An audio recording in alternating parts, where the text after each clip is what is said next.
everybody.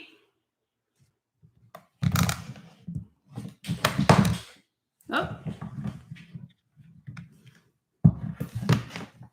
How's everyone doing? So today, we are going to be making ice cream in a bag. So in a Ziploc bag, we're going to be making ice cream. And if everyone could go ahead and get their supplies ready, I'll bring up the list in just a second. Hello to everyone who's in the chat.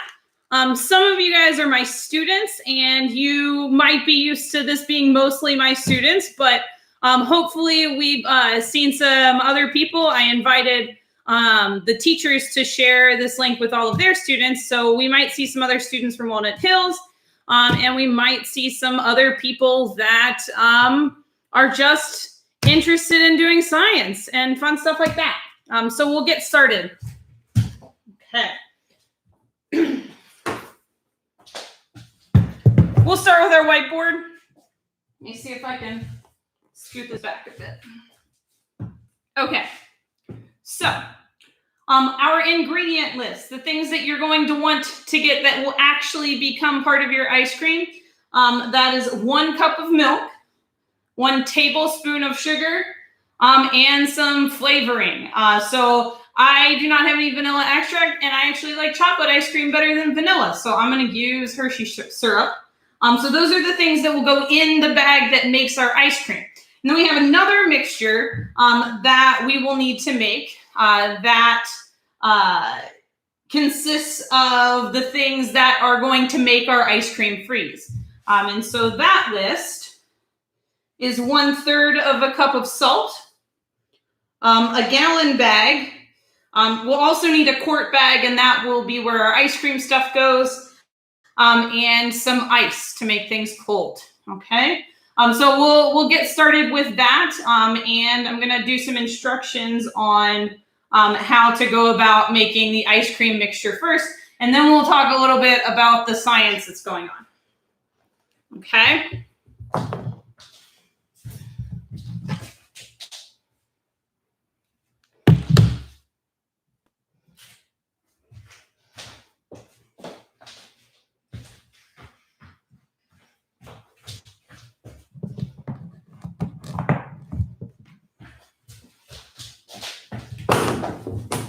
So I was trying to change the camera angle there a little bit. So just to kind of look at the chat, can you use ice shavings flavoring? Sure. Whatever flavor you want your ice cream to be, I think you can use. And I know some people don't drink regular dairy cow milk, but you're welcome to use whatever milk alternative you'd like. I generally have students that will bring their own if they like soy milk or almond milk or some sort of other type of milk. You can use whatever you want. I don't know if it will work as well as this. I think the recipe that I have is written for cow's milk, but whatever you want. Okay, so go ahead and get your plastic bag if you're following along and making your ice cream. And we're going to start with a smaller bag, the quart size bag. If you don't have a quart size bag, you can always use a sandwich size bag. This just gives you a little bit more room. And I'm going to show you guys a trick that will help you keep the bag open. And so anytime you're trying to add stuff, or when at the end when you want to eat this, you can take the bag and you can take the lip of it where it seals and you flip it over, and now it stays open, which is kind of cool. Okay. So we're going to first measure out our 1 cup of milk. And I can't find my measuring cup, and so I have my half cup, so I'll just use 2 of these.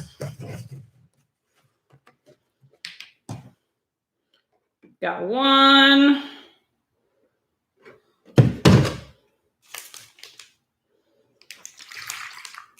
There we go. And now, because I have something in it, it's kind of staying up. And 2 of those. So I have 1 whole cup of milk. Okay. And then I'll go ahead and put this back in my refrigerator because I don't need that anymore.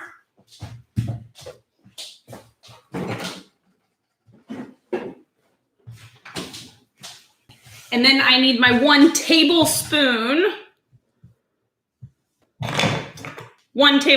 of sugar. So I have my tablespoon.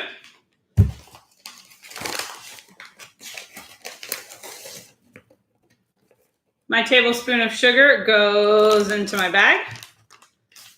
There we go. 1 tablespoon of sugar. And flavoring, which we're just going to measure with my heart. You know, you can measure your flavoring. I think the recipe called for like a teaspoon of vanilla extract, but I like to measure flavor with my heart. So I'm going just like a good old glug of Hershey syrup. Okay. So now we have, oh, come on.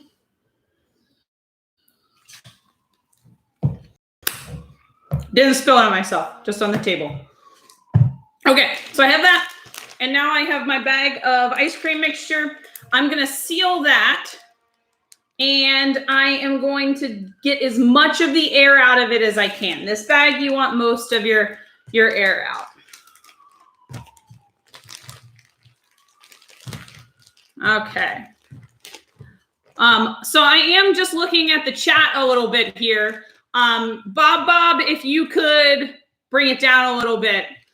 We know that you're Joseph and that you are not in college. So just to reveal his fake identity, not a college student, Joseph, the 8th grader. Okay, so here we go. I have my chocolate ice cream mixture, but this is just room temperature. It's not going to freeze right now. So the next thing I need to do is prep my ice mixture. And so the first thing I'm going to do is take a bigger bag, a gallon-sized bag. And you could use other things besides Ziploc bags for these. You could use like a mason jar for this, and then put it inside of a bigger container if you have some sort of like, I don't know, like one of those big old coffee cans that are plastic or metal, or even just a big plastic container. You could use that. And then I am going to put ice in here. So I got a big thing of ice. Hopefully I'll do this without spilling it too much. And I don't have a specific amount for my ice. What I want is enough to where when I put my salt water or my salt in here, and then I put my ice cream mixture in, I want it to be able to be completely surrounded by the ice. So you want as much contact as you can. Okay. So I got my ice. And next thing we're going to do is add our salt. And so you might be asking yourself, like, what is this salt going to do? Won't the ice just freeze it the way it is? Like, ice is colder, and so that cold is going to freeze it. And maybe if you waited a little bit longer, but there's actually a couple of sciencey things that are going on that will make this freeze a little bit faster. So we are also going to measure out our salt, and then I'll mix everything up, show you how to shake everything, and then I can go through the science of it that I have on my whiteboard. Okay. So this time I need about 1/3 of a cup of salt. You don't necessarily have to measure it out. You're going to be able to tell if you need more of it, but I'm going to add my salt. I just have kosher salt. You could use normal iodized, like table salt. You could use rock salt. They actually sell specific like salt that you can at the store. Maybe not right now, but that's called rock salt that you would then use to make ice cream. You can use that. I'm just going to go ahead and give my ice and salt mixture. Whoop, spilled some of the salt. I'll put a little bit more in there. Any type of salt works, but just depending on what type, you might need more or less, okay? So I got everything going on, and now I have my salt and my ice here, okay? Into this bag. Remember, this is sealed, and you might even want to put this in an extra sealed bag, and that way you know for sure it doesn't leak. I'm actually going to do that really quick.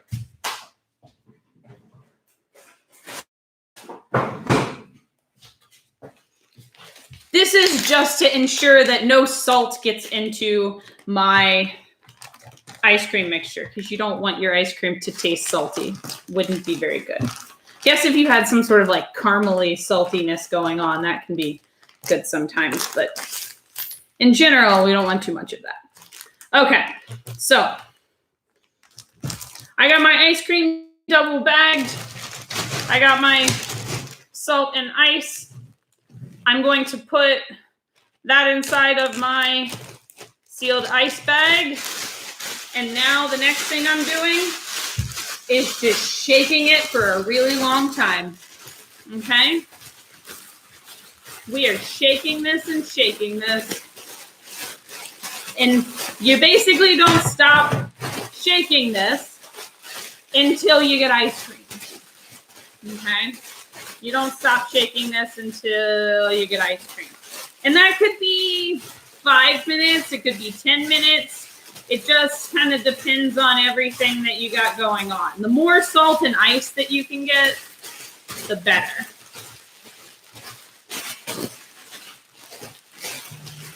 Okay. So your hands might get cold. That is a very realistic possibility. Your hands getting really cold. And if that's the case, you can just get a kitchen towel or something and get that kitchen towel. But you want a lot of movement. You want a lot of mixing. You want as much contact between the ice cream and the salt and ice as you can. Okay? I'm going to get my whiteboard back out.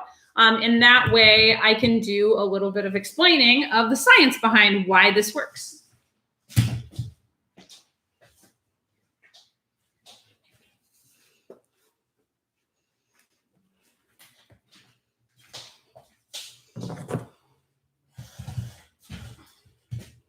Okay. So on this, I have just a quick diagram of kind of our setup with the ice and the mixture. I drew mine brown, one, because I couldn't think of another color to draw, like just milk color with whiteboard markers, and I only had a brown. And mine's chocolate, so it's kind of like chocolate syrup. And then I have the ice on the outside, and you can even put maybe some dots to represent the salt that we threw in, okay?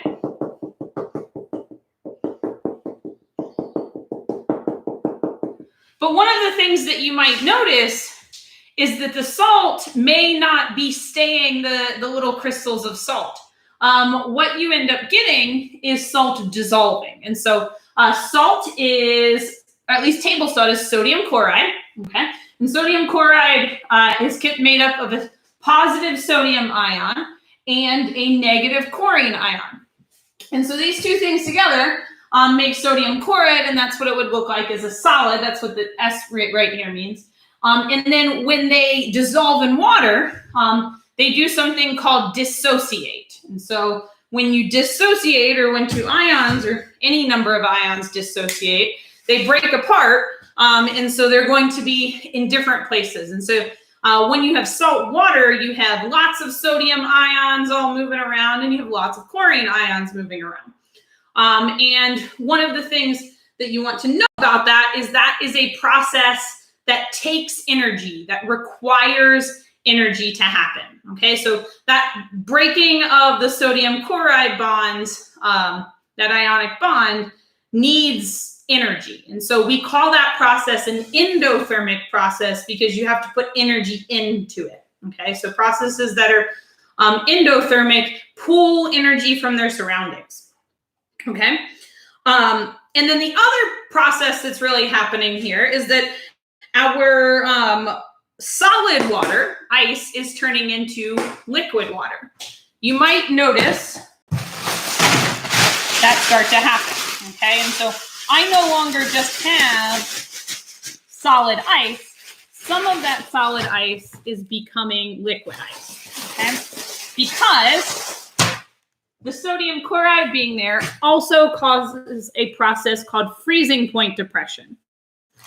And so freezing point depression, depression meaning lowering, is when the freezing point is lower. And so instead of water freezing at 0 degrees Celsius or 32 degrees Fahrenheit, it will freeze more at like -6 degrees Celsius. And so it can be lower than the normal freezing point of water, but it can still be a liquid. And so once you have that liquid going on, you get a lot more surface area, okay? You get a lot of surface area, surface contact between the two bags, because all of those molecules of liquid are going to be able to touch it, where only like the ones on the outside of the ice cube are going to be able to, okay? And so we have a freezing point depression, and the energy, the water that's solid can become a liquid, but still be able to freeze our ice cream. So mine's getting pretty good there.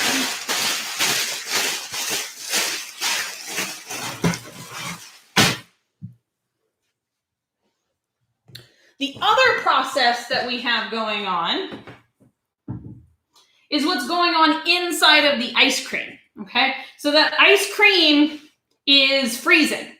And where chemical reactions or solubility reactions can be endothermic and exothermic, we also have other types of reactions or other types of physical changes called phase changes. And those phase changes can be endothermic and exothermic as well. And so freezing is actually a process that is exothermic. So this process up here is endothermic. It needs to gain energy to make it happen. And freezing, the reverse of this, is an exothermic process. Okay, so we have energy being removed from the surroundings that's going into dissolving the salt. And then we also have energy that has to be pulled away from the ice cream mixture in order for it to freeze. And so the energy is going from inside of our ice cream mixture and into the salt dissolving. And so that's kind of the process by which this happens. So if our system is the ice cream and our surroundings is the ice, the energy is going from the ice cream to the ice. And so that's what allows our ice cream to freeze. Now, hopefully we are getting to the point where our ice cream is frozen. If you're following along, your hands are probably really cold at this point. Remember that anything that's colder than ice is probably going to make your hands cold. Your body's probably not too happy about that, but I think mine's kind of soupy still, but I might just eat it anyway. Okay? And so after you're all the way done,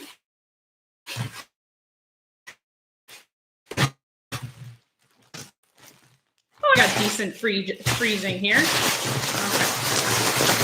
One last shake it up. One last shake it up. You can take your ice cream out. Oh, it's decent. It's definitely not all the way solid, but it's soupy milk. So it's kind of up to you whether you get it all the way to the freezing point or not. Okay. So I've got, mine is just going to be cold milk, but I don't want this video to go 30 minutes just so that you can see me eat actual ice cream. But hopefully you have gotten to ice cream. I stopped stirring or shaking for a while I was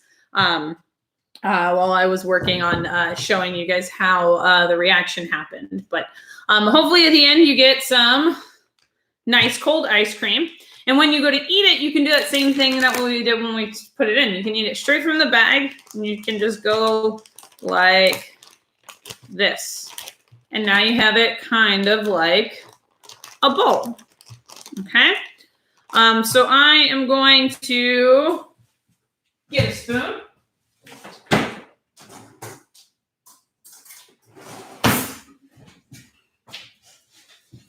Got a spoon. And my soupy milk. It's not too bad. I don't think I put too much syrup in it. It's more like a milkshake than anything. But that's how you make ice cream. For those of you that this may be your first time watching Sully Teaches Science, we have lots of other videos. I have a whole playlist that I'll link to, or you can go just back to the Sully Teaches Science page. There's a whole playlist of live streams that we've been doing this spring. Lots of different experiments. We did the Diet Coke and Mentos experiment. We made like a black snake out of baking soda and sugar. We did some gas law demonstrations. We did elephant toothpaste. I feel like I'm missing one in there. Oh, we made pH indicator out of cabbage juice. So lots of different things that you can go back and watch as well. Make sure you don't forget to like and subscribe. I'm going to be posting a lot of videos this summer, especially videos related to chemistry, because hopefully I'll be using those videos to teach my students next year. We are going to take a few weeks break from Sully Teaches Science Live, but make sure you hit the notification button, and that way you don't miss any more live streams if they happen over the summer, especially if you've been getting your information from something related to school, either email or Schoology. You want to make sure you can tune in over the summer. I hope everyone has a really, really wonderful summer. It has been a great school year, and I hope that you continue to learn some science stuff. There's lots of good YouTube channels about science, lots of other learning opportunities, especially outside, at least when it's not pouring down rain to where it's flooding everyone's basement. I bet a lot of you had flooded basements. I have a flooded basement. So lots of things to do outside. Science is all around you. And I hope everyone has a great summer. I'll go back to eating my ice cream. It's delicious. See you guys.